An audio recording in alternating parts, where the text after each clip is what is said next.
named William who lived out in the woods. The story went that William had come to the house demanding his share of the inheritance. Once rejected by Andrew, William decided to settle the family budget with a hatchet. There was absolutely zero evidence that William even existed, but it made for a fantastic story. As weeks dragged on, the public fractured into two camps. On one side, we have the traditionalists who firmly believed Lizzie was an innocent, delicate flower. To them, the very idea that an upper-class, church-going, Sunday school-teaching Victorian lady could wield an axe into her parents' faces was physically and morally impossible. They blamed the police for bullying a grieving orphan. On the other side were the realists, who looked at the locked doors, the burnt dress, the failed poison purchase, and the hilariously bad pear-eating alibi and said, yeah, she probably did it. The entire nation was now completely hooked on the drama, treating the tragic deaths of Andrew and Abby as a thrilling fiction novel. Every single detail of Lizzie's life was scrutinized, from the way she styled her hair to the specific shade of black she wore to her hearings. The stage was officially set. The public has chosen their sides, the newspapers had cashed their checks, and the police were praying for a miracle. Lizzie Borden was about to go from the court of public opinion straight into the real courtroom, for a trial that would solidify her name in American history forever. 10 months after the murders, the moment the entire country had been waiting for finally arrived. The Lizzie Borden trial officially begun, and it was the 19th century equivalent of a Hollywood red carpet event. Journalists from every major newspaper in America packed the courtroom, typing so furiously that the clicking of their typewriters could be heard out in the hallways. But let's bust the myth right out of the gate, okay?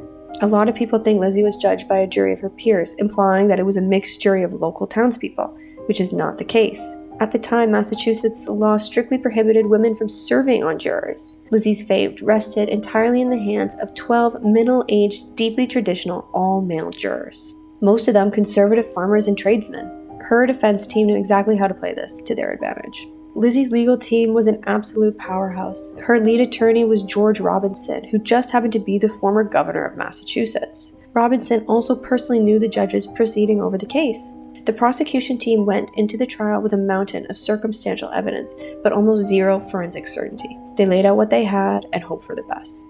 They went over the timeline. They proved that it was physically impossible for an outside killer to slip in and out of the locked house. They also brought up the dress. They argued that Lizzie's sudden urge to burn her blue silk dress just days after the murders was the ultimate admission of guilt. And then they went over the motive. They painted a picture of a bitter, greedy daughter terrified of losing her inheritance to her stepmother. But every time the prosecution scored a point, the defense managed to chop it down. Get it? Chop it down? Ha ha ha. First came the massive blow to the prosecution's evidence. The defense successfully argued that Lizzie's initial, highly contradictory statements to the police, where she rambled about eating pears in the barn, should be completely thrown out. Why? Because she had been given heavy doses of prescribed morphine by her doctor to calm her nerves during the inquest. The judge agreed, ruling her erratic alibis inadmissible. Next was the failed poison purchase. The defense managed to get the pharmacist's testimony about the prussic acid excluded as well, arguing that trying to buy poison a day before an axe murder didn't explicitly prove she committed this specific crime. Think about it for a second. The judge was like, sure, she tried to buy a lethal chemical on Wednesday, but since the axe murder happened on Thursday, it's kind of irrelevant. The prosecution was bleeding out onto the courtroom floor.